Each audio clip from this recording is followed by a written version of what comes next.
അർഹതപ്പെട്ട ആൾക്ക് തന്നെയാണോ കപ്പ് കിട്ടിയിരിക്കുന്നത്? അല്ല, എൻ്റെ അഭിപ്രായം ഞാൻ പറഞ്ഞല്ലോ, ഒരിക്കലും അല്ല.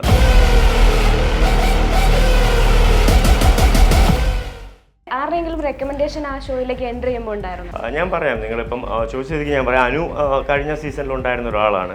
ഹോസ്പിറ്റലിൽ പോയതിന് ശേഷമുള്ള അവസ്ഥ, ബാൻഡേജ് ഇട്ടിരിക്കുകയാണ്. ഇങ്ങനെയുള്ള ഈ അവസ്ഥയെ കാണുന്ന സിജോയോട് എന്താ പറയാനായിട്ടുള്ളത്? അതോടോ ഞാൻ ഇതേ അവസ്ഥ ഏതവസ്ഥയായിരുന്നാലും ശരി, ഞാൻ പറഞ്ഞില്ലേ, ഞാൻ അതിനെ ന്യായീകരിക്കുന്നില്ല. ക്ഷമ പറയേണ്ട ഉത്തരവാദിത്വം റോക്കിക്കില്ല. പറഞ്ഞല്ലോ അവിടെ വെച്ച് തന്നെ സ്പോട്ടിൽ പറഞ്ഞല്ലോ, റോക്കി കരഞ്ഞ് മെഴുകി എന്നൊക്കെ ഉള്ള സംഭവങ്ങളൊക്കെ ഇഷ്ടം പോലെ ട്രോൾ വന്നതല്ലേ അല്ലേ? ഈ കേസിൽ ലീഗലി പോവുകയാണെങ്കിൽ റോക്കി എന്തായിരിക്കും നെക്സ്റ്റ്? ഞാനും ലീഗലി പോകത്തില്ല. എന്ത് കാരണം പറഞ്ഞിട്ട്? ലുലുമാളിൽ പോയൊരു കാര്യം കണ്ടു, ചുറ്റിനും ബോഡി ഗാർഡ്സ്, അവിടുന്ന് ഒരു റെസ്പോൺസ് ഇല്ലെങ്കിലും ഇവിടുന്ന് കൈയുയർത്തി കാണിക്കുന്ന ഒരു രാഷ്ട്രീയ അല്ലെങ്കിൽ ഒരു അധോലോക നായകനെ പോലെയൊക്കെ ഫീൽ ചെയ്യുന്ന തരത്തിലുള്ള വീഡിയോസ് വന്നു. ഞാൻ എപ്പോഴും പറയുന്ന ഒരു കാര്യം വെച്ച് കഴിഞ്ഞാൽ ഹം കിസി സേ കം നഹി ഹൈ. ആ കുപ്പി കടയിൽ നിന്ന് മേടിച്ചാൽ കൂടി പോയ 100-200 രൂപയാവുള്ളൂ. 10 ലക്ഷം രൂപയ്ക്ക് റോക്കി സെയിൽ ചെയ്യാൻ വെക്കുന്നു എന്നതിന്റെ അതൊക്കെ എന്തിനു വേണ്ടി ചെയ്തതായിരുന്നു? India's #1 language academy, Needus Academy. Result ഉള്ളിടത്ത് പഠിക്കാം. ബിഗ് ബോസ് ഒരു വലിയൊരു ഡ്രീം കം മൂമെന്റ് ആയിരുന്നു. എങ്ങനെയായിരുന്നു അങ്ങോട്ടേക്ക് സെലക്ട് ആയത്? Huge fan Bigg Boss. എനിക്ക് ഈ ഷോയിൽ വരിക, എന്നെ പ്രൂവ് ചെയ്യുക എന്നുള്ളത് തന്നെയാണ് എൻ്റെ ലക്ഷ്യം. സോ ബിഗ് ബോസ് എന്നുള്ള ഒരു 100 days ഓടുന്ന ഒരു മൂവിയിൽ അഭിനയിച്ച് ഹിറ്റാകാൻ വേണ്ടിയിട്ടാണ് ഞാൻ വന്നത്. അൺഫോർച്ചുനേറ്റ്ലി അതൊരു എനിക്ക് ഫുള്ളായിട്ട് അങ്ങോട്ട് മൂവ് ചെയ്യാൻ പറ്റിയില്ല. ഒരു 18-19 ദിവസം ആയപ്പോഴത്തേക്കും എൻ്റെ അഭിനയം അല്ലെങ്കിൽ എൻ്റെ ആ റോള്, ആ റോക്കി എന്നുള്ള റോള് അവിടെ അവസാനിക്കുകയാണ് ഉണ്ടായത്. തീർച്ചയായിട്ടും ഇതൊരു റിയാലിറ്റി ഷോ ആണ്. അതെ അതെ അതെ. അപ്പോൾ ഞാൻ ഇതിൻ്റെ കൂടെ വേറൊരു കാര്യം കൂടെ കൂട്ടി ചോദിക്കുകയാണ്. റിയാലിറ്റി ഷോ എന്നാണ്, റിയാലിറ്റി ഷോ എന്നാണ് എല്ലാവരും പറഞ്ഞത്, ഇതുവരെ കേട്ടിരിക്കുന്നത്. പക്ഷേ ഇപ്പോൾ ചേട്ടൻ പറഞ്ഞത് ഇതൊരു സിനിമയായിട്ടാണ് കണ്ടത്, ഞാനതിലൊരു ക്യാരക്ടറാണെന്ന് പറയുന്നു. പക്ഷേ ജനങ്ങൾ റിയൽ റോക്കിനെയാണ് കാണാൻ ആഗ്രഹിച്ചത്. ഉറപ്പായിട്ട് ഞാൻ അത് ഉദ്ദേശിച്ചത്, ഞാനതൊരു സിനിമ ആയിട്ട് ഞാനൊരു ക്യാരക്ടർ അല്ല ഞാൻ ഉദ്ദേശിച്ചത്. എല്ലാവരും റിയൽ തന്നെയാണ് അവിടെ. ഓക്കെ, ഞാനും റിയൽ തന്നെയാണ്, എന്നോടൊപ്പം നിന്ന ആൾക്കാരും റിയൽ തന്നെയാണ്. സോ എന്തുകൊണ്ടാണ് ബിഗ് ബോസ് എന്നുള്ളതിന് ഉള്ള ഉത്തരവാണ് ഞാൻ ചോദിച്ചത്. എനിക്ക്, അതായത് റോക്കി എന്തുകൊണ്ടാണ് ബിഗ് ബോസ് തിരഞ്ഞെടുത്തത് എന്ന് ചോദിച്ചു കഴിഞ്ഞാൽ അതാ ഒരു അവസരമാണല്ലോ എല്ലാവർക്കും അല്ലേ, നമ്മുടെ പ്രൂവ് ചെയ്യാനുള്ളൊരു അവസരം. അതായിട്ടാണ് ഞാൻ ബിഗ് ബോസിനെ കണ്ടത്. അപ്പോൾ അതിൽ എൻ്റെ തമാശകൾ നിങ്ങൾക്ക് കാണാം, അതുപോലെ തന്നെ ദേഷ്യപ്പെടുന്നത് കാണാം, അതുപോലെ പല മൂവ്മെൻറ്റ്സ് കാണാം. എൻ്റെ മാത്രമല്ല, എല്ലാ ആൾക്കാരുടെ അല്ലേ. അപ്പോൾ അത് എല്ലാ ആൾക്കാർക്കും ഒരു ഓപ്പർച്യൂണിറ്റിയാണ് അവിടെ നിന്ന് അത് കഴിഞ്ഞിട്ട് കിട്ടേണ്ടത് എന്നാണ് എൻ്റെ വിശ്വാസം. പക്ഷേ അൺഫോർച്ചുനേറ്റ്ലി എനിക്ക് കുറച്ച് പ്രോബ്ലംസുകൾ അതിനെക്കുറിച്ച് നമുക്ക് ഡീറ്റെയിൽ ആയിട്ട് സംസാരിക്കാം. ഇത് പുറത്തൊരു ചർച്ച ഉണ്ടായിരുന്നു, പലരും പലരുടെയും റെക്കമെൻഡേഷനിലൂടെയൊക്കെയാണ് ഷോയിലേക്ക് വന്നതെന്ന്.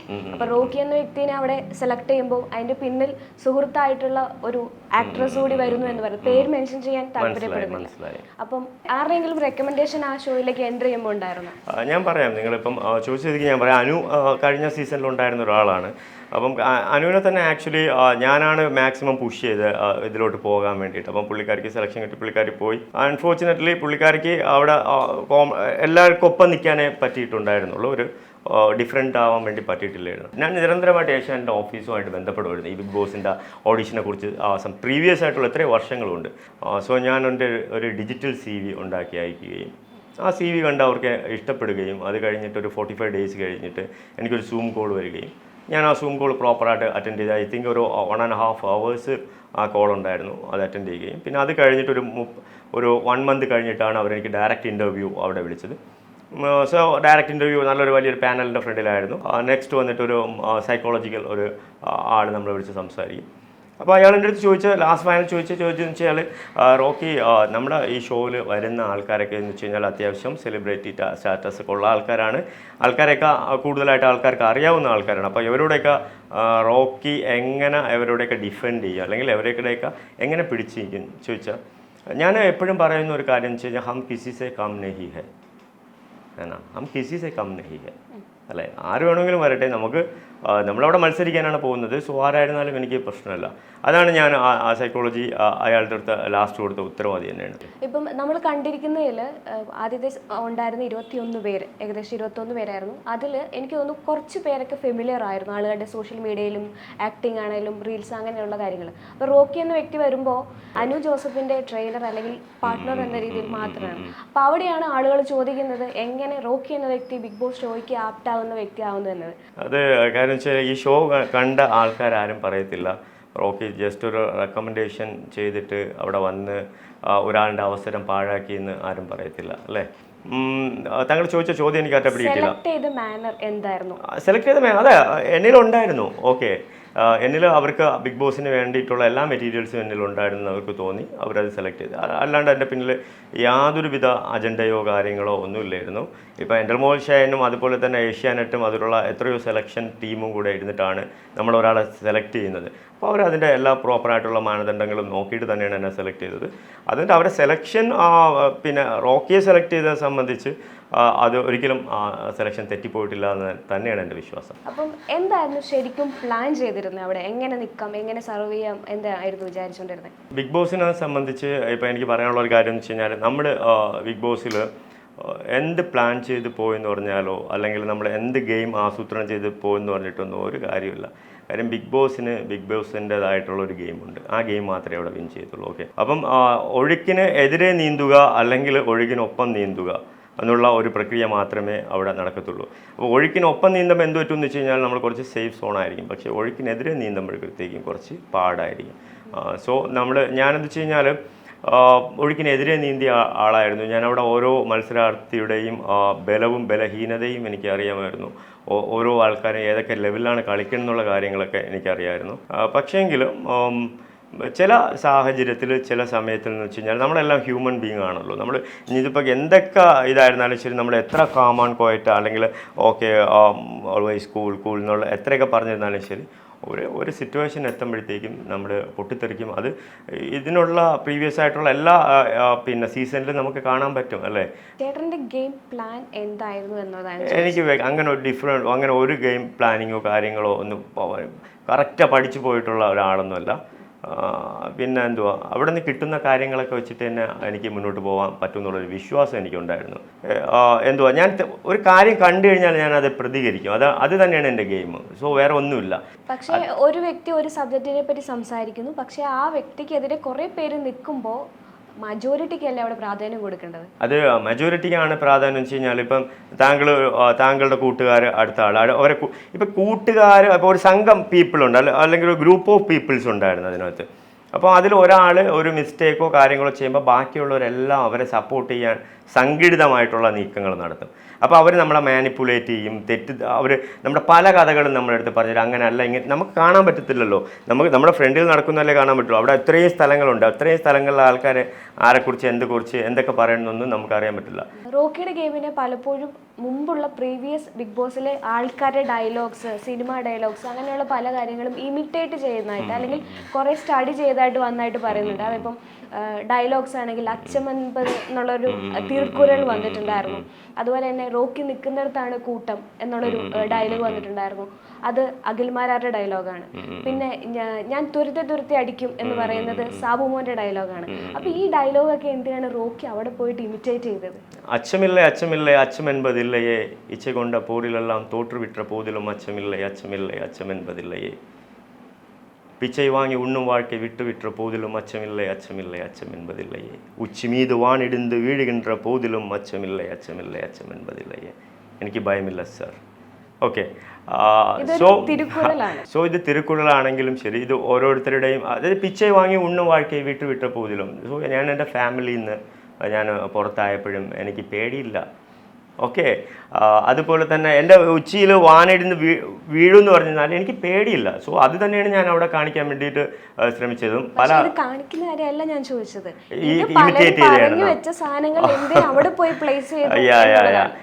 ഇപ്പം നമ്മൾ പറയൂല കൈവിട്ട ആയുധവും വാവിട്ട വാക്കും അല്ലേ, അത് ഫേമസ് ഡയലോഗ് അല്ലേ. നമ്മൾ അതായത് ചില കാര്യങ്ങൾ നമ്മുടെ ഈ സൊസൈറ്റിയിലാണ് ജീവിക്കുന്നത് അല്ലേ. അപ്പോൾ ചില കാര്യങ്ങൾ നമ്മുടെ ഉള്ളിലോട്ട് വരും. അത് യഥാസമയം എടുത്ത് പ്രയോഗിക്കുന്നവനാണ് യഥാർത്ഥ ബുദ്ധിമാൻ അല്ലെ. അവസരത്തിനൊത്ത് പ്രയോഗിക്കുന്നവനാണ് ബുദ്ധിമാൻ. വലിയൊരു സുഹൃത്തുക്കളിൽ ഒരാളായിരുന്നു സിജോ. അതേ സിജോയെ തന്നെ ഫിസിക്കൽ അസാൾട്ട് ചെയ്തിട്ടാണ് റോക്കി പുറത്തേക്ക് വരുന്നത്. ഏതെങ്കിലും മൊമെന്റിൽ അത് വേണ്ടിയിരുന്നില്ല, അതൊരു എടുത്തുചാട്ടമായിരുന്നു എന്ന് തോന്നിയിട്ടുണ്ടോ? ഒരുപാട് പ്രാവശ്യം, ഒത്തിരി. എനിക്ക് തോന്നുന്നു എൻ്റെ ജീവിതത്തിലെ ഏറ്റവും വലിയ റിഗ്രറ്റ് എന്ന് വെച്ച് കഴിഞ്ഞാൽ ആ ഒരു മൂമെൻറ്റ് തന്നെയാണ്. ഞാൻ ഒരിക്കലും ആ ഒരു സിറ്റുവേഷൻ എൻ്റെ ലൈഫിൽ ഞാൻ എപ്പോഴും വിചാരിക്കും. കാര്യം ഞാൻ എപ്പോഴും ആലോചിക്കും, കാര്യം വെച്ച് കഴിഞ്ഞാൽ ഞാൻ അങ്ങനെ ചെയ്യേണ്ടിയിരുന്നില്ല അത് ഒരു നല്ലൊരു ആക്ട് അല്ലായിരുന്നു, അതെനിക്ക് നന്നായിട്ട് അറിയാം. പക്ഷേ അത് പറ്റിപ്പോയി. അത് തന്നെയാണ് ഞാൻ സ്റ്റാർട്ടിങ് മുതൽ പറഞ്ഞത്, പറ്റിപ്പോയി. അതർവൈസ് അതിനെ ഞാൻ ഒരിക്കലും ന്യായീകരിക്കുന്നുമില്ല, ഞാൻ അതിനെ നല്ലതെന്ന് പറയുന്നില്ല, അത് പറ്റിപ്പോയി. സിജോ ഹോസ്പിറ്റലിൽ കിടന്ന സമയത്ത് എന്തുകൊണ്ട് സിജോയുടെ ഫാമിലിയെ കോണ്ടാക്ട് ചെയ്തില്ല എന്നുള്ളത്? സോ ഞാൻ അവിടെ നിന്ന് ഇറങ്ങിയിട്ട് ഉള്ള കുറച്ച് ദിവസം എന്ന് വെച്ച് കഴിഞ്ഞാൽ ഞാൻ മെൻ്റലി ഫിസിക്കലി ഒക്കെ ഭയങ്കര ഡൗൺ ആയിരുന്നു. എനിക്കൊരു ട്രോമ ഉണ്ടായിരുന്നു. എന്ത് ചെയ്യണം, എങ്ങനെ പ്രോപ്പറായിട്ട് മൂവ് ചെയ്യണമെന്നൊന്നും പ്രോപ്പറായിട്ടൊന്നും അറിയത്തില്ലായിരുന്നു. സോ ആ ഒരു സമയത്ത് സിജോയുടെ ഫാമിലിയുടെ അടുത്ത് വിളിച്ച് സംസാരിക്കാൻ വേണ്ടിയിട്ട് എനിക്ക് സിജോയുടെ ഫാമിലിയൊന്നും അറിയത്തില്ല കേട്ടോ. ഞാനത് പിന്നെ അതുപോലെ സിജോയുടെ ഫ്രണ്ട്സിനെ വിളിച്ച് സംസാരിക്കാന്ന് വെച്ചാൽ എനിക്ക് സിജോയുടെ ഫ്രണ്ടിനെ അറിയത്തില്ല. ഞാൻ സിജോ അല്ല ഞാൻ എൻ്റെ കാര്യമാണ് ന്യായം, എൻ്റെ ന്യായങ്ങളും ഇതൊക്കെ എനിക്കുള്ളതല്ലേ. അപ്പം ഞാൻ മനസ്സിലാക്കിയത് അങ്ങനെയാണ്. എനിക്ക് അവൻ വന്നിട്ട് ഞാൻ അവൻ്റെ അടുത്ത് മിണ്ടണമെന്ന് എനിക്കുണ്ടായിരുന്നു, അവൻ്റെ അടുത്ത് സംസാരിക്കണമെന്ന് എനിക്കുണ്ടായിരുന്നു. പക്ഷെ അതൊരു റൈറ്റ് ടൈം എനിക്ക് വേണമായിരുന്നു. അല്ലെങ്കിൽ ഇപ്പം മുഖത്ത് കുറച്ച് മറ്റേ ചിരിയും വാരി വിതറി വെച്ചിട്ട് അളിയാൻ മച്ചാനെ എന്ന് പറഞ്ഞുകൊണ്ട് ഓടിപ്പോയി കെട്ടിപ്പിടിക്കാനൊന്നും എനിക്കറിയത്തില്ല. അപ്പം ഒരു റൈറ്റ് ടൈമും ഞാൻ നോക്കിയിട്ടുണ്ടായിരുന്നു. അപ്പം ഞാനൊരു പ്രീവിയസ് അതിലുണ്ടായിരുന്ന തന്നെ ഒരു കണ്ടസ്റ്റൻ്റായിട്ട് അതിനെക്കുറിച്ച് സംസാരിച്ചിട്ടുണ്ടായിരുന്നു. നമുക്കൊരു മീറ്റിംഗ് അറേഞ്ച് ചെയ്തിട്ട് നമുക്ക് കാണണമെന്നൊക്കെ സംസാരിച്ചിട്ടുണ്ടായിരുന്നു. ഇപ്പോൾ പറയുന്നു ഫാമിലീനെ അറിയില്ലായിരുന്നു എന്ന്. സിജോ എന്ന വ്യക്തിനെ അവിടെ പോയതിന് ശേഷമാണ് പരിചയപ്പെടുന്നത്. ആ വ്യക്തിയെ തന്നെയാണ് ഫിസിക്കൽ അസാൾട്ട് ചെയ്യണേ. അങ്ങനെയുള്ള സാഹചര്യത്തിൽ അവരുടെ പേരൻസിനോട് സംസാരിക്കുക എന്നത് സ്വയം എടുത്ത് ചെയ്യേണ്ട ഒരു കാര്യമല്ലേ, പരിചയമല്ലല്ലോ അവിടെ പ്രാധാന്യം. ഇല്ല, അത് എനിക്ക് തോന്നിയില്ല. എനിക്ക് തോന്നിയില്ല. കാര്യം എനിക്ക് അങ്ങനെ തോന്നിയില്ല. കാര്യം എൻ്റെ സ്ഥാനത്തും കൂടെ നിന്ന് ചിന്തിക്കുമ്പോഴത്തേക്കും അതിനുള്ള ഉത്തരം എനിക്ക് കിട്ടും, അല്ലെങ്കിൽ നിങ്ങൾക്ക് കിട്ടും. നിങ്ങൾ അങ്ങനെ എൻ്റെ സ്ഥാനത്ത് നിന്ന് ചിന്തിക്കണമെന്നില്ല. അല്ല, സാധാരണ പ്രേക്ഷകരാണ് ബിഗ് ബോസ് കാണുന്നത്. അപ്പം അവർ ഒരു ആപത്ത് പറ്റിക്കിടക്കുന്ന ആളെയാണോ അദ്ദേഹത്തിന് ആപത്ത് വരുത്തിയ ആളെ തന്നെയാണോ സപ്പോർട്ട് ചെയ്യുക? അത് നിങ്ങളുടെ ഭാഗത്തുനിന്നും ഞങ്ങളുടെ ഭാഗത്തുനിന്നും ചിന്തിച്ച് നോക്കി. ഒരു ആക്സിഡൻറ്റ് നടക്കുമ്പോഴത്തേക്ക് രണ്ടുപേർക്കും അവന് ചിലപ്പം ഫിസിക്കലി കുറച്ച് ഡാമേജ് ഉണ്ടായിട്ടുണ്ടാവും, കുറച്ചല്ല വലിയ ഡാമേജ് ഉണ്ടായിട്ടുണ്ടാവാം. ഓക്കെ, പക്ഷേങ്കിൽ എനിക്ക് അതുപോലെ തന്നെ എനിക്ക് ഒത്തിരി മെൻ്റൽ പ്രഷർ ഉണ്ടായിരുന്നു. ഓക്കെ, അതെന്ന് വെച്ച് കഴിഞ്ഞാൽ നിങ്ങളൊന്നും വിചാരിക്കണതിന് അപ്പുറത്തുള്ള മെൻ്റൽ പ്രഷർ എനിക്കുണ്ടായിരുന്നു. അപ്പം ഞാൻ ഫിസിക്കലി നല്ല ഡൗൺ ആയിരുന്നു ആ സമയത്ത്. അപ്പം എനിക്ക് ആ സമയത്ത് അങ്ങനെ അതിൻ്റെ പുറകെ ഇങ്ങനെ നടക്കാനോ അല്ലെങ്കിൽ അങ്ങനെ എനിക്ക് തോന്നിയില്ല. അതാണ് സംഭവം. അതല്ലെങ്കിൽ ഇങ്ങനെ അവൻ വെളിയിൽ വന്നിട്ട് ഇങ്ങനെയൊക്കെ ചോദിക്കൂലെന്ന് അങ്ങനെ ഞാൻ എടുത്തില്ല, ആ ഒരു കണ്ണിലെടുത്തില്ല. ഞാൻ അവനോടൊരു കാര്യം ചെയ്തു, ഞാനൊരു മാൻലി ഗെയിം എന്നുള്ള ലെവലിലാണ് ഞാൻ അതിനെ ഡീൽ ചെയ്തത്. ഓക്കെ, സോ അതർവൈസ് ഒരു ഫാമിലി ഗെയിം എന്നുള്ള ലെവലിൽ മീൻസ് ഞാൻ അവൻ്റെ വീട്ടിൽ പോയി മാപ്പ് പറഞ്ഞു. അങ്ങനെ അവരുടെ മാപ്പ് അതെനിക്ക് അത്ര ഒരാളെ അടിച്ച് ലൈഫ് ലോങ് സ്ട്രഗിൾ ചെയ്യുന്ന രീതിയിൽ എങ്കിലും മനഃപൂർവ്വം അല്ലെങ്കിൽ ക്ഷമ പറയേണ്ട ഉത്തരവാദിത്വം റോക്കിക്കില്ല. പറഞ്ഞല്ലോ അവിടെ വെച്ച് തന്നെ സ്പോട്ടിൽ പറഞ്ഞല്ലോ, റോക്കി കരഞ്ഞ് മെഴുകി എന്നൊക്കെ ഉള്ള സംഭവങ്ങളൊക്കെ ഇഷ്ടം പോലെ ട്രോൾ വന്നതല്ലേ അല്ലേ. ഇങ്ങനെയും കരയോ ഒരു മനുഷ്യന്, ഇത്രയും കരയുമെന്ന്. അത്രയും കരഞ്ഞു. എനിക്ക് തോന്നുന്നു 2 മണിക്കൂർ ഞാൻ അവിടെ കരഞ്ഞ. ഫസ്റ്റ് പറഞ്ഞു കഴിഞ്ഞാൽ സിജോട്ട് മാപ്പടാ. സിജോയുടെ അമ്മയുടെ അടുത്ത് മാപ്പ് പറഞ്ഞു, അച്ഛൻ്റെ അടുത്ത് മാപ്പ് പറഞ്ഞു, അവൻ്റെ കൂട്ടുകാരുടെ അടുത്ത്, നാട്ടുകാരുടെ അടുത്ത്, മൊത്തം മലയാളികളുടെ അടുത്തും പറഞ്ഞു. അതിൽ കൂടുതലൊന്നും നമുക്ക് പറയാൻ പറ്റത്തില്ല. പറയേണ്ടത് ഞാൻ അവിടെ പറഞ്ഞു, അത് കഴിഞ്ഞു. അത് പിന്നെ ആ ഒരു ഭൂതം ഇങ്ങനെ പുറകെ ഇങ്ങനെ നടക്കുകയാണ് ഇപ്പോഴും വീണ്ടും. അപ്പം അത് വീണ്ടും ആവർത്തന വിരസത ഉണ്ടാക്കിയേ ഉള്ളൂ. സിജോ ചോദിക്കുന്ന ഒരു കാര്യമുണ്ട്, അത് ക്ഷമ പറഞ്ഞു, ശരിയാണ്, അത്രയും വലിയൊരു ഇഷ്യൂ ആണ് സംഭവിച്ചിരിക്കുന്നത്. പക്ഷെ പുറത്തിറങ്ങി റോക്കി അതിനൊരു ഹീറോയിസമാക്കി എടുത്തു എന്നുള്ളതാണ്. ആ ഒരു അഭിപ്രായത്തോടെ എന്താ പറയാനുള്ളത്? ഞാൻ ചെയ്തത് വലിയ കാര്യമാണെന്ന് പറഞ്ഞ് ആഘോഷിക്കുന്ന, സോഷ്യൽ മീഡിയയിൽ ആഘോഷിക്കുന്നതായിട്ട് കേക്ക് മുറിക്കുന്നത് മാത്രമല്ലല്ലോ, പലപ്പോഴും സോഷ്യൽ മീഡിയയിലെ ഇൻസ്റ്റാഗ്രാമിലൊക്കെ വീഡിയോസ് ഇപ്പോഴല്ലേ ഇല്ലാത്ത ആ ടൈമിൽ ഉണ്ടായിരുന്നു. അല്ല, അത് എനിക്ക് അങ്ങനെ ഭയങ്കര ഹീറോയിസം ആയിട്ടൊന്നും അങ്ങനെ തോന്നിയിട്ടൊന്നുമില്ല. കാര്യം ലൈഫിൽ ഞാൻ കുറേ കാര്യങ്ങൾ കണ്ടിട്ടുള്ളതാണ്. ഓക്കെ, അപ്പോൾ അതുകൊണ്ട് തന്നെ ഞാൻ എപ്പോഴും എന്നെ ഫോളോ ചെയ്യുന്ന അല്ലെങ്കിൽ ഇഷ്ടപ്പെടുന്ന കുറച്ച് പേരെങ്കിലും ഉണ്ടാവില്ല. അവരുടെ അടുത്തും പറയുക, ഇങ്ങനെ ഒരു സംഭവം അത്ര നല്ലതല്ല, നിങ്ങളാരും ചെയ്യാണ്ടിരിക്കുക, നിങ്ങളാരും ചെയ്യരുത് തന്നെയാണ്. പിന്നെ അവിടെ ഉണ്ടായതെന്ന് വെച്ചാൽ അവിടെ ഉള്ള ആൾക്കാർക്കറിയാം, സറൗണ്ടായിട്ട് ഉണ്ടായിരുന്ന ആൾക്കാർക്കറിയാം, അതല്ല സിജോയ്ക്ക് അറിയാം, എനിക്കറിയാം അവിടെ എന്താണ് സംഭവിച്ചത്. ഓക്കെ, അപ്പം അതുകൊണ്ട് ആണ് അവിടെ നിന്ന് ഇറങ്ങിയിട്ടുള്ള പല ആൾക്കാരും എന്നെ വിളിച്ചിട്ട് എനിക്ക് സപ്പോർട്ടായിട്ട് സംസാരിച്ചിട്ടുണ്ട്. ഓക്കെ, പല ആൾക്കാരും സംസാരിച്ചിട്ടുണ്ട്. അല്ല, അത് എടുത്ത് പറയേണ്ട കാര്യം എനിക്കില്ല. ഇല്ലല്ല, എന്നെ പേഴ്സണലി വിളിച്ചിട്ട് പറഞ്ഞിട്ടുള്ള കാര്യങ്ങളാണ്. അപ്പോൾ പല ആൾക്കാരും പറഞ്ഞിട്ട് ആ സിറ്റുവേഷൻ അവർക്കറിയാം എങ്ങനെയാണ് അവിടെ ഉണ്ടായെന്നുള്ള ആ സിറ്റുവേഷൻ ബേസ്ഡ്, അല്ലാതെ ആക്ടിനെ സംബന്ധിച്ചല്ല, ആ സിറ്റുവേഷൻ ബേസ്ഡ് ആയിട്ടുള്ള രീതിയിൽ എന്നെ അവിടെ ഉള്ള ആരും അങ്ങനെ മാരകമായ കാര്യം ഞാൻ കരുതി കൂട്ടി ചെയ്തതല്ലോ, വലുതായിരുന്നു. അതിന് ശേഷം എപ്പോഴെങ്കിലും സിജോയുടെ അവസ്ഥ എന്താണെന്ന് അറിയാൻ ശ്രമിച്ചിട്ടുണ്ടോ? ഇല്ല, ശ്രമിച്ചിട്ടില്ല. സിജോയുടെ ആ സിറ്റുവേഷൻ ബേസ് ചെയ്തിട്ട് എൻ്റെ ഒരു ഫോട്ടോ ഉണ്ട്, ഞാനത് കാണിച്ചു തരാം. അത് കണ്ടിട്ട് റോക്കിക്ക് എന്താ പറയാനുള്ളതെന്നൊന്ന് പറയാം. അതാണ് ഹോസ്പിറ്റലിൽ പോയതിന് ശേഷമുള്ള അവസ്ഥ. ബാൻഡേജ് ഇട്ടിരിക്കുകയാണ്, ബൈക്കകത്ത് ഭക്ഷണം പോലും കഴിക്കാൻ പറ്റാത്ത അവസ്ഥ. ഒരു ഫോട്ടോയും കൂടി ഉണ്ട്. ഏകദേശം അദ്ദേഹം ഒരു 25-30 ദിവസങ്ങളിൽ ഇതേ അവസ്ഥ ഫേസ് ചെയ്തു. ഇപ്പോഴും സിറ്റുവേഷൻസ് ഫേസ് ചെയ്യുന്നു. ഇങ്ങനെയുള്ള ഈ അവസ്ഥയെ കാണുന്ന സിജോയോട് എന്താ പറയാനായിട്ടുള്ളത്? അതോടോ ഞാൻ ഇതേ അവസ്ഥ ഏതവസ്ഥയായിരുന്നാലും ശരി, ഞാൻ പറഞ്ഞില്ലേ, ഞാൻ അതിനെ ന്യായീകരിക്കുന്നില്ല. ഞാൻ ചെയ്തത് വലിയ മഹത്വമായ കാര്യമാണെന്നൊന്നും ഞാൻ പറയുന്നില്ല, ഞാൻ ന്യായീകരിക്കുന്നില്ല. സംഭവിച്ചു പോയത് ഓക്കെ, അത് സംഭവിച്ചു പോയ ഒരു കാര്യമാണ്. അതിന് ഞാൻ അവൻ്റെ അടുത്ത് സോറി പറഞ്ഞിട്ടുണ്ട്. അവിടെ അവൻ്റെ അടുത്ത് എനിക്ക് ഇതിൻ്റെ അടുത്ത് പ്രശ്നമൊന്നുമില്ല, ഐ ലവ് യു എന്നും അവിടെ വെച്ച് പറഞ്ഞിട്ടുണ്ട്. ഇപ്പം ഈ അവസരത്തിൽ എന്താ റോക്കിക്ക് സിജോയോട് പറയാനായിട്ടുള്ളത്? എടോ സിജോ, എനിക്ക് നിൻ്റെ അടുത്ത് ദേഷ്യമൊന്നുമില്ല, ഓക്കെ, അതെനിക്ക് അപ്പോഴും ഇല്ല ഇപ്പോഴും ഇല്ല. എനിക്ക് ഒരിക്കലും നിൻ്റെ അടുത്ത് ദേഷ്യമോ കാര്യങ്ങളോ ഒന്നും എനിക്കില്ല, ഓക്കെ. അതുപോലെ തന്നെ നിനക്ക് എൻ്റെ അടുത്ത് ദേഷ്യം ഉണ്ടെങ്കിൽ നീ അതങ്ങ് വിട്ടുകളയണം, അല്ലെങ്കിൽ നീ അങ്ങ് ക്ഷമിച്ചുകളാം. അതേ എനിക്ക് പറയാനുള്ളൂ, ഓക്കെ. നീ അത് ക്ഷമിച്ചോ എന്നേ എനിക്ക് പറയാനുള്ളൂ. അതർവൈസ് എനിക്ക് അതിലേക്കാളും കൂടുതലായിട്ട് കാര്യം എനിക്കൊന്നും പറയാനില്ല.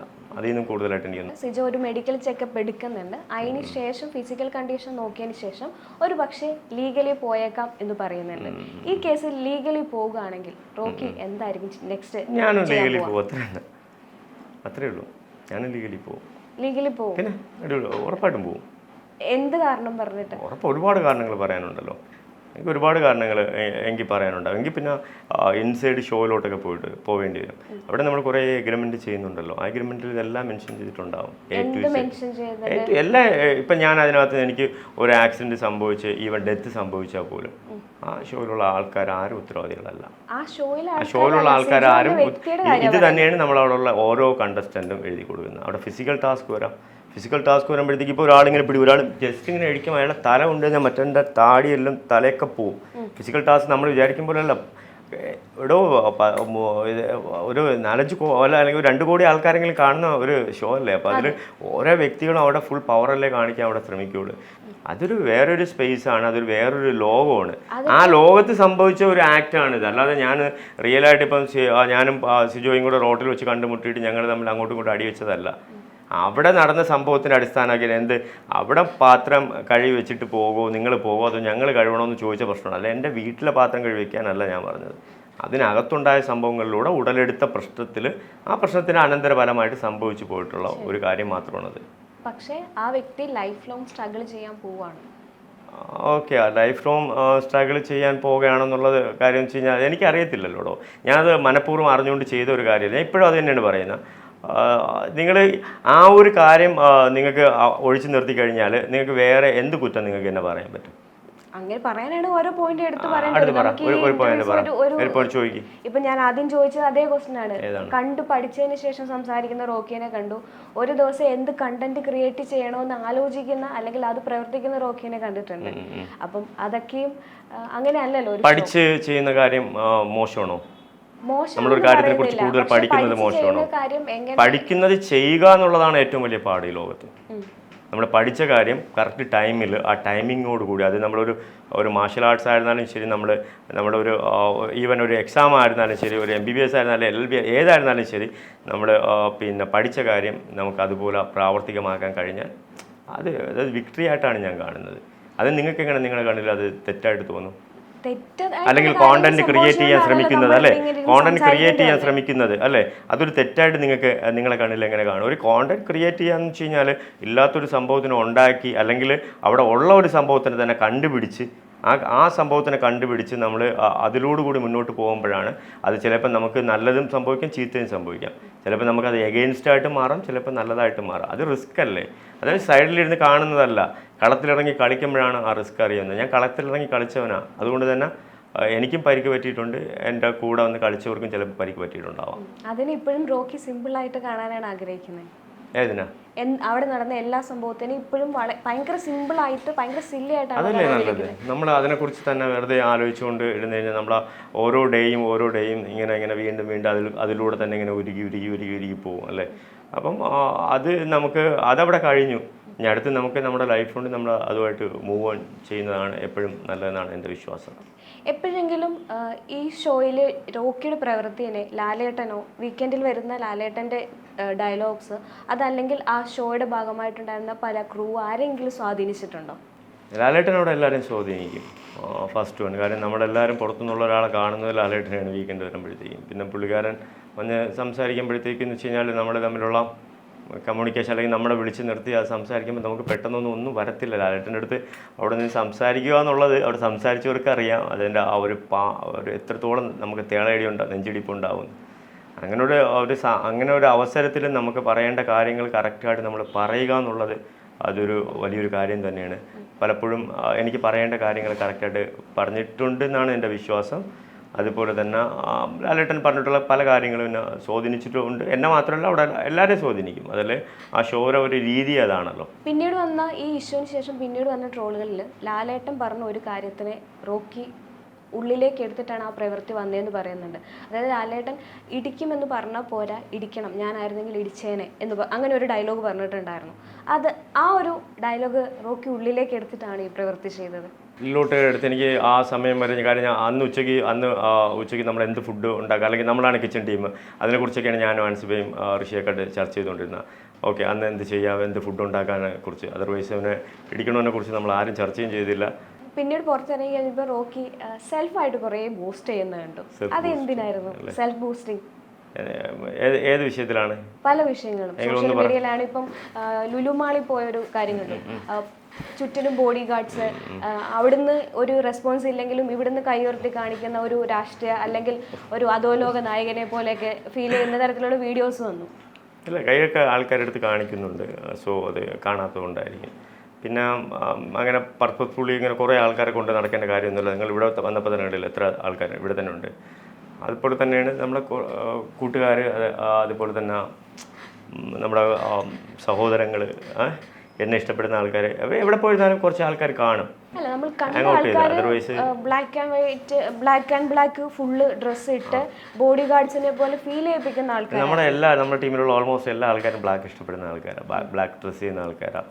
ഇപ്പം ഇവിടെ തന്നെ നിങ്ങൾക്ക് കാണാൻ പറ്റും. ഇവിടെ ഒട്ടുമിക്ക ആൾക്കാരും ബ്ലാക്ക് ആയിരിക്കും ഇട്ടിരിക്കുന്നത്. അല്ല, എങ്കിലും നമ്മളെ ഫ്രണ്ട്സിലുള്ള ആൾക്കാരും കൂടുതൽ ബ്ലാക്ക് യൂസ് ചെയ്യുന്ന ആൾക്കാരായിരിക്കും. ഫ്രണ്ട്സൊക്കെ ബ്ലാക്ക് ഡ്രസ്സ് ഇട്ടിട്ട് ഇങ്ങനെ ബോഡി ഗാർഡ്സിനെ പോലെ. ബോഡി ഗാർഡ്സ് ഒന്നുമല്ല, നമുക്ക് എന്തിനാണ് ഇവിടെ ലുലു മോളിൽ പോകണതിന് ബോഡി ഗാർഡ്? ബോഡി ഗാർഡ് എന്നല്ല, അവർ കൂടെ വന്നതാണോ? അതൊക്കെ ജസ്റ്റ് ഒരു റീൽസ് അല്ലേ. ആരെങ്കിലും അതിനൊക്കെ എടുത്തിട്ട് ഇത്രയും ഭയങ്കര ഓക്കെ അങ്ങനെ ഈ റോക്കി ബോഡി ഗാർഡും കൊണ്ട് മാത്രമേ പുറത്തിറങ്ങി പോകാൻ പറ്റുള്ളൂ എന്നൊക്കെ ഉള്ള ലെവലിലാണ് ആൾക്കാർ എടുത്തെങ്കിൽ അങ്ങനെ എടുത്തോട്ട്. വീഡിയോസ് പലതും പല രീതിയിലുള്ള ഈ പ്രോഗ്രാമിനെ വിമർശിക്കുന്നതും ഞാനുണ്ടായിരുന്നു ഇങ്ങനെ ചെയ്യുമായിരുന്നു എന്ന് പറയുന്നതും അതൊക്കെയും സെൽഫ് ബൂസ്റ്റിംഗ് അല്ലേ? ഞാൻ ഉണ്ടായിരുന്നെങ്കിൽ ഒരുപാട് കാര്യങ്ങൾ എനിക്ക് ചെയ്യാൻ പറ്റുമായിരുന്നു, ഞാൻ ഒരുപാട് കാര്യങ്ങൾ ചെയ്യുമായിരുന്നു. പക്ഷെ ഞാനില്ലല്ലോ. ഞാനില്ലല്ലോ. ഞാൻ ഉണ്ടായിരുന്നെങ്കിൽ ചെയ്യുമായിരുന്നു. അത് തന്നെയാണ് ഞാൻ ഇപ്പോഴും പറയുന്നത്. ഞാൻ ഉണ്ടായിരുന്നെങ്കിൽ ഒരുപാട് കാര്യങ്ങൾ എനിക്ക് ചെയ്യാനുണ്ടായിരുന്നു, എനിക്ക് ചെയ്യാൻ പറ്റില്ല. അതിൻ്റെ റിഗ്രറ്റ് എനിക്കുണ്ട് ഉറപ്പായിട്ടും. അവിടെ യൂസ് ചെയ്ത കുപ്പി പുറത്തേക്ക് കൊടുത്തു വിടത്തില്ല, അതൊരു സത്യം. പക്ഷെ റോക്കിയുടെ കയ്യിൽ ആ കുപ്പി ഉണ്ടായിരുന്നു. ആ കുപ്പി 1 കോടി രൂപയ്ക്ക് സെയിൽ ചെയ്യാൻ വേണ്ടിയിട്ട് നിൽക്കുന്ന അത് പിന്നീട് അത് തിരുത്തി എങ്കിലും 1 കോടി രൂപയ്ക്ക് ഒരു കുപ്പി സെയിൽ ചെയ്യാം എന്ന് പറഞ്ഞിട്ടൊരു പ്രൊമോഷൻ കൊടുക്കേണ്ട ആവശ്യം എന്തായിരുന്നു? ഞാൻ 10 ലക്ഷം എന്നേ പറഞ്ഞിട്ടുള്ളൂ. 10 ലക്ഷം ഇപ്പോൾ കണ്ട 1 കോടിയായി. അതാണ് ആൾക്കാർ. 10 ലക്ഷം എങ്കിൽ 10 ലക്ഷം.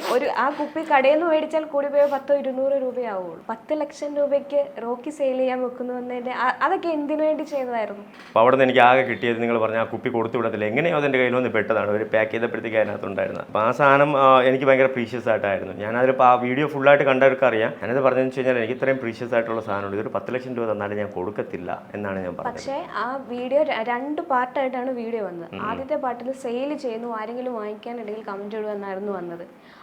അത് ആരെങ്കിലും ഒക്കെ എടുത്ത് എഡിറ്റ് ചെയ്തിട്ടൊക്കെ പോസ്റ്റ് ചെയ്ത് നിങ്ങൾ എൻ്റെ ഇൻസ്റ്റയിൽ ഞാൻ പോസ്റ്റ് ചെയ്തിട്ടുണ്ട്. എനിക്കതേ അറിയാവൂ. അത് പല രീതിയിലും ആ വീഡിയോ പോയി, പല രീതിയിലും അത് വേറെ ലെവലായി. എനിക്ക് കുറച്ച് ബുദ്ധിയും കോമൺ സെൻസും വിവരമൊക്കെ ഉണ്ടെന്ന് തന്നെയാണ് ഞാൻ വിശ്വസിക്കുന്നത്. അതെനിക്ക് നന്നായിട്ട് അറിയാം എന്ത് ചെയ്യണം, എങ്ങനെ ചെയ്യണം, എപ്പോൾ ചെയ്യണം എന്നുള്ള കാര്യമൊക്കെ. നിങ്ങൾ തന്നെ അത് ചിന്തിച്ച് നോക്കുക. അത് ഞങ്ങൾ ചിന്തിച്ചുകൊണ്ടാണ് ഞങ്ങൾ എനിക്കത് ശരിയാ വരുന്നത്. ആൾക്കാരെതിരെ എങ്ങനെ എടുത്തേ? റോക്കി ചെയ്ത പല പ്രവൃത്തികളും ആൾക്കാരുടെ കാഴ്ചപ്പാട് കൊണ്ടാണോ തെറ്റായിട്ട് വന്നത്? ഇല്ല, കാഴ്ചപ്പാട് ആൾക്കാർക്ക് ഡിഫറെൻ്റ് അല്ലേ, അതുകൊണ്ടല്ലേ നമുക്ക് എനിക്ക് കറുപ്പ് ഇഷ്ടപ്പെടുന്നതും നിങ്ങൾക്ക് കറുപ്പിൽ പുള്ളിയുള്ളത് ഇഷ്ടപ്പെടുന്നതും. കുപ്പിയും തൊപ്പിയുമാണ് എനിക്ക് ഏറ്റവും കൂടുതൽ പിന്നെ ഒരു ബാഡ് ഇമേജ് ക്രിയേറ്റ് ചെയ്യുന്ന ഞാൻ വിശ്വസിക്കുന്നു. തൊപ്പിയായിട്ടുള്ള ഇൻസിഡന്റ് എന്ന് വെച്ച് കഴിഞ്ഞാൽ എന്തുവാ പറയാൻ, അവൻ മറ്റുള്ളവരുടെ കണ്ണിൽ ഭയങ്കര ബാഡ് ബോയ് ആയിരിക്കാം. എന്തുകൊണ്ടാവട്ടെ, ഞാൻ എന്നെ വിളിച്ചിട്ട് പല രീതിയിൽ നമ്മളെ താഴ്ത്തി കെട്ടാനോ അല്ലെങ്കിൽ പല രീതിയിലൊക്കെ ശ്രമങ്ങളുണ്ടായി. അപ്പം അതിൻ്റെ ഭാഗത്ത് നിന്നും ഉണ്ടായി. എനിക്ക് അത്ര ഇഷ്ടപ്പെട്ടില്ല യഥാർത്ഥത്തിൽ ആ ഒരു സംഭവം. പക്ഷെ അതർവൈസ് ഞാനിപ്പോൾ തൊപ്പിയെക്കുറിച്ച് പറയുകയാണെങ്കിൽ നമ്മളിപ്പോൾ അവനെക്കുറിച്ച് ഇപ്പോൾ സംസാരിച്ചില്ലേ, അത് തന്നെയാണ് അവൻ്റെ മിടുക്ക്. അപ്പോൾ അത് തന്നെയാണ് അവൻ്റെ കോണ്ടൻറ്റും അത് തന്നെയാണ്. അതാണ് ഒരു നെഗറ്റീവ് ഇമ്പാക്റ്റിലോട്ട് പോയത് അല്ലേ. ജിൻഡോ കപ്പടിക്കുമ്പോൾ കപ്പടിച്ചു കഴിഞ്ഞാൽ ആ കിട്ടുന്ന എമൗണ്ടിനെ എല്ലാവർക്കും ഈക്വലായിട്ട് വീതിച്ചു കൊടുക്കും എന്നുള്ളൊരു സംസാരം വന്നതായിട്ട് അറിയപ്പെടുന്നുണ്ട്. അത് നമ്മൾ കണ്ടിട്ടില്ല. റോക്കി അങ്ങനെ പറഞ്ഞിട്ടുണ്ട്.